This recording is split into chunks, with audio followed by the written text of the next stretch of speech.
Punta tayo na San Agustin. Punta tayo sa San Agustin, guys. So, ayan mga idol, daan ating dinadaanan ngayon. Murag maulan yata sa Tumoy Church, ha? Di ba ulan yan?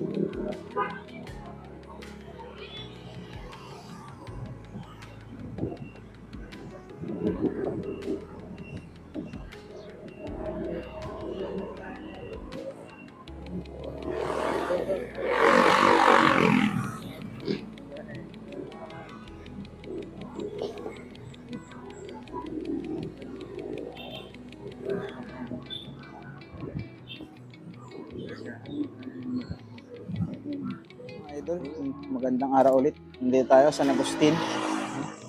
So, atin binalikan si tatay yung nagpuyo sa, nagtira sa basurahan. Pero nandito nga siya sa waiting shed. Siguro naiinitan doon sa kanyang bahay. No?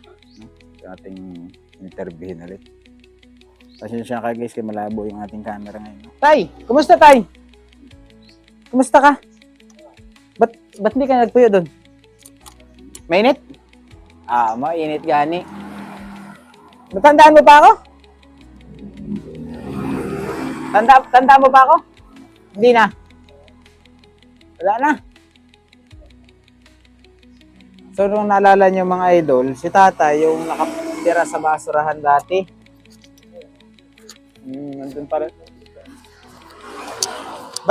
Ba't hindi ka nga nakatambay ngayon doon? Ha?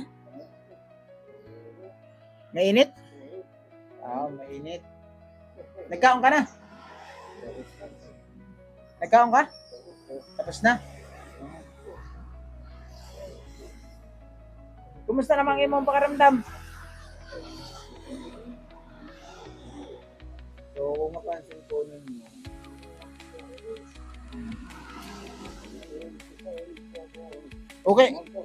okay lang ibutang ko din niya. Ibutang ko din. Ano na yan? Hayaan mo lang sila, huwag mo kain. Para madungong ganyan yung mga istorya. Kasi si tatay po kasi is meron din po mental condition. So matagal ko na po siya Delikado. discover sa ating vlog pero ngayon ko lang siya nabalikan. Ang kinain mo kanina? Ang kinain mo kanina? Ano ulam mo kanina? Ay, saklay. Minili ko. Ay, ganun sumagot. Kilala mo pa ako, tay? Hindi. Hindi na? Tagal na kasi yun. Marunong siya magtagalog. Nagtira sa Maynila, no? Dili. Puyo ko ng Maynila. Tagay na. Dugay na. Siya. Asan nga na yung lugar mo dito sa una? Ha? Asan yung lugar mo? Kasagan. Dire, ano? Kasagan. Meron kasi siyang kwan dati. Patong una ko siyang makita, parang kinan siya, pinagtulungan, binugbog. Binugbog ka sa una, ano? Hindi. Hindi. Katong bahay na inalisan mo sa una, asa na to? Hindi ka na nagbalik? Iba ako. Kamag-anak ko yun, siguro. Nawala doon. Kaya gani, katong bahay mo sa una inaingon mo? Nawala na. Wala na. Oo, wala na doon. Wala na yung bahay niya. So, yan yung basurahan. Hanggang ngayon, dyan siya nagtira. Sa Borocono. Ayan po yung mga idol, sa gilid lang ng kalsada yung kanyang yan po ay tambakan ng mga kwan, recycling ng barangay. Diyan na po siya nilagay ng kwan dito. Taga barangay, inayaan na lang siya dyan tira. May bigas ka dyan? Ha? Kunti na lang. Kunti na lang. O may dala akong bigas sa iyo. Saan galing yan? Galing kay Lord. Lord sila. Pahatid ni Lord yun. Wala. Lordis. Sa Rosso. Na-icon din siya. Nagdala na siya. Dala na ang kanyang kwan. Lordis sa Rosso. Mm. Ganun pala. Sino natulong sa iyo din eh? Ha? Sino natulong sa iyo diyan? Sino nagbigay sa iyo ng mga pagkain mo? Galing yan sa barangay. Galing sa barangay. Oo. Inahatiran ka? Yan natin yan, mga kagawad. Kano sa hinatiran ng pagkain diyan? Tagal na yan. Tagal na. Oo. Pero yung bigas mo, sino nagpalit? Sila. Sila. Oo.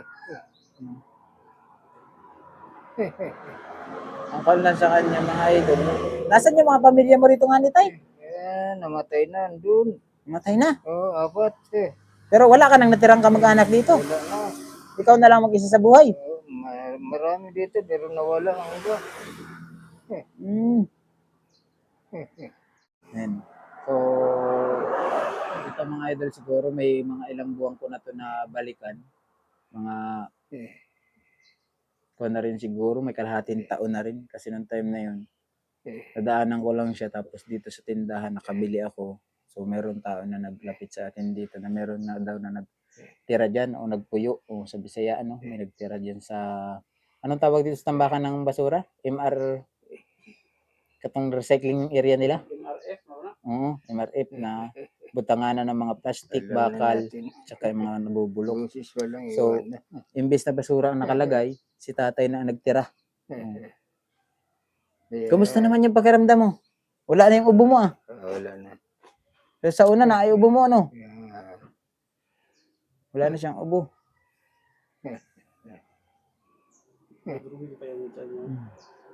Dumala na yung kanyang mga idol kasi yung istorya niya kaysa yung magkwentuhan kami sa una, kung kami talagang nasagot siya ngayon. Hindi ko nagsasagot Kuha na siya, tawag dito. Na-depress Mabilis na. ka naman sumagot doon. Depress na si tatay. So wala nang kamag-anak na nag-aatiman sa'yo din Tay? Wala na, ako na lang ang isa. Sulo na di ay si tatay. So may abigay ako sa imo bigas. Pwedeng pumunta kita sa bahay mo? Ha? Pwedeng pumunta ta sa bahay mo? Hindi na. Hindi na? Dito na lang. Masagasaan ba tayo? Dito na lang tayo. Huwag na natin puntahan yung bahay mo. Dito na lang. Pero asan ka natutulog pagabi? Doon. Nabalik ka rin pagabi. Pag-araw, di ka natambay. Nanguwan ako. Bakang ko. Ito yung naging call niya mga idol. Tambayan at saka purok. Kanilang purok. Dito na siya natambay. Ba't ang imong samurai dala-dala mo? Ang samurai mo? Ganyan yung samurai ko. Ang gatong Ano tong nakadrawing sa imong kwan? Ha? Ano tong nakadrawing? Kuan lang yan. Pambituyan gawa. Ikaw ang gumawa nan, dili? Pambituyay. Kala ko ikaw ang gumawa. Pambituyay ang gawa. Ang tumutulong dito sa kanya, ang tumutulong po sa kanya dito mga idol is barangay. Ayaw gani niya dito lang daw mainit daw doon Mainit Tapos. Paano hindi mainit tayo doon? Tingnan mo naman yung iyong bungbong. Sin. Tapos kayo dito pa nakaharap ang araw sa imong bahay. Kaya ganyan. Gusto ko mang makita yung bahay mo. Ha? Gusto kong makita ang loob. Tingnan mo. Tara, uban ko kay mamaya na doon yung imong iro. Kayo na lang. May alaga ka pa ritong iro, wala na. Wala na. Yung aso na Di ba nung nakaraan may iro ka doon? Hindi. Punta lang doon. Wala na? Wala na. Tara, tabigyan ta ng bigas doon. Balik na lang ta diri. Para makita natin yung bahay mo. Tara. Nalagahin yung tatay mo. Hindi na makatayo. Ang kapit sa ako Wala.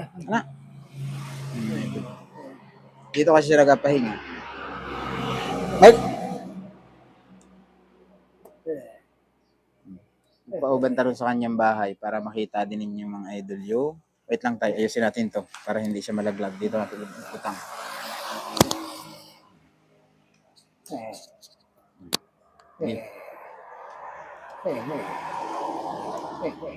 So ito yung mga yung kanilang tuluyan mga idol.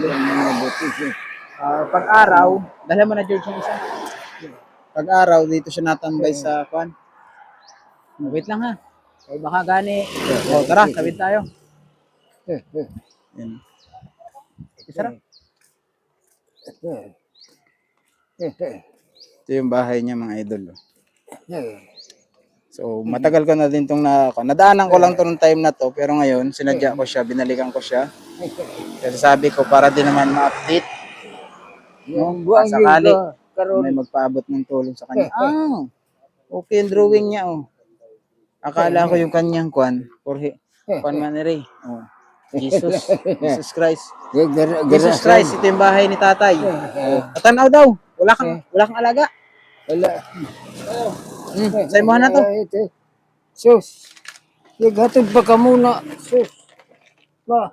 Okay lang. Gito. Ito yung bahay niya mga idol.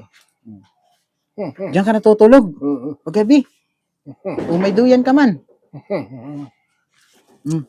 Patana daw niya. Labas ka muna tayo.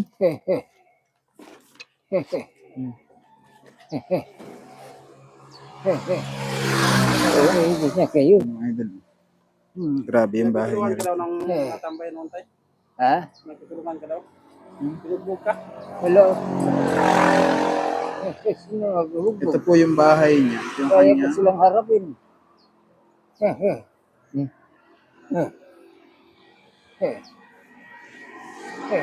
May pira ka dyan, tay? Wala.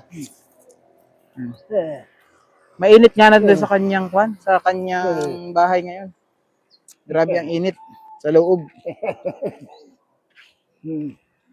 Kaya pala siya ay tumatambay dito sa purok yung mga idol. Dito na lang siya tatambay sa purok nila. Kasi garay. grabe ang panang sinag ng araw doon sa kanyang bahay, doon nakatutok. Sagutin mo na. Dini ka lang tumatambay, tay. Unsang inapangitaan mo ng paghanap buhay din eh. Ha? Paano ka na kung din pag walang nagbibigay? Aging kasi itong mga niyog at saka lupain dito. Nakuha ka ng kwan. Nagahurnal ka? Hindi. Akin ito, lupain. Sa imuha to? Kaso lang, itong mga magnanakaw dito, andito, namumuhay. At nangangagaw. Para, Nakuha na siya mga idol. Tawag dito. Lumala na din yung kanyang kanang kondisyon. No? Kasi murag na na siya. Dumaan na siya sa pagka-stress siguro. Kaya wala naman hindi ko lang alam kung totoong wala na siyang pamilya. Pero sabi niya, wala na daw siyang pamilya, solo na daw siya. Kaya, dati, may kasaunang vlog natin, sabi nito, may bahay siya. Ang problema, iiwanan na niya yung bahay na dito na lang siya nagtira sa basurahan.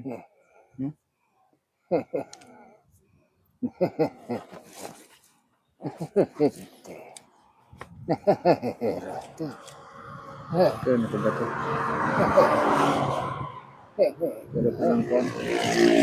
Tayo! nakabili na ako ng kuwan. Ano kabilihin mo niyan? Marulay, aking dala. Tila na.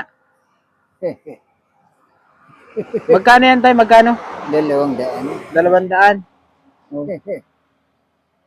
At least, kumpa naman. Makatubag pa naman. Dahil sa amin ito. Ano kabilihin mo niyan? Ha? Ano kabilihin mo? Pang-ulam lang ito. Pang ulam, o. Bilhin mo pang ulam. Ikaw na magpalit, no? May nadaan naman kwan dyan. Magbili. May nadaan diyang bangus. Oo, kwan. Tawag dito tayo. Tamban. Meron. Kung wala. Hindi mo na pala ako kilala. Hindi mo na ako kilala. Hindi na. Nakalimut na ako kasi. Ako si JP, ako yung dating pumunta sa iyo dyan. Atong may kauban akong isang kwan. Bandido. Mahirap magsulo ka talaga sa buhay, mga idol. Ito, tatay. Tagal ko na. Solo din sa kanyang kinabuhi. Eh, siguro, solo talaga. Kaya wala namang nag-aatiman sa kanya. Ngayon, dito na siya nagtira sa basurahan. Pero sabi niya, may nagbibigay daw sa kanya ng pagkain dito. Minsan taga-barangay. Or siguro dito sa mga silingan. So, sana may share nyo din to mga idol, no? Sana ay meron ding maawa kay tatay. Kahit pa paano, hindi man natin siya matulungan sa kanyang bahay, yung kanya namang pangkain sa araw-araw, maabutan natin siya. Wala kang bisyo tayo, hindi ka nagiinom? Hindi. Sigarilyo? Hindi rin. Hindi rin. Marunong siya ng Tagalog. Nagtira daw galing siya sa Maynila sa una. Bago siya pumunta rin sa Mindanao. Wala siyang bisyo. Ang problema ni tatay, wala ng pamilya daw na nag-count siya dito. Kasama. Kaya dito na siya nagtira sa kwan. Basurahan. So yun tayo, no? Dinalhan lang kita ng bigas. Okay. Salamat ulit sa pagpaunlak ng pag-interview sa imo, ha? Sinadya ko lang dito siya, kay siya lang isipan ko ngayong dalawin para kahit na papaano maabutan natin ng kaunting tulong. So, yung atin dalang cash, maliit lang. Para sa sukli na lang sa tubil at saka sa bigas na binili namin ni George, yung inabot ko sa kanya. So, sana naman may maawa din kay tatay, no? Kahit sa papaano, bigyan mo lang natin ng bigas. Gusto ko sana siyang bilhan ng isang sakong bigas. Wala naman, kulang man yung ating budget. So, ayun mga idol, maraming salamat ulit. Anong masabi mo? Nakabalik ako din eh. Salamat. Salamat. So yun mga idol, no? Maraming salamat. And God bless every day. Bye-bye mga idol.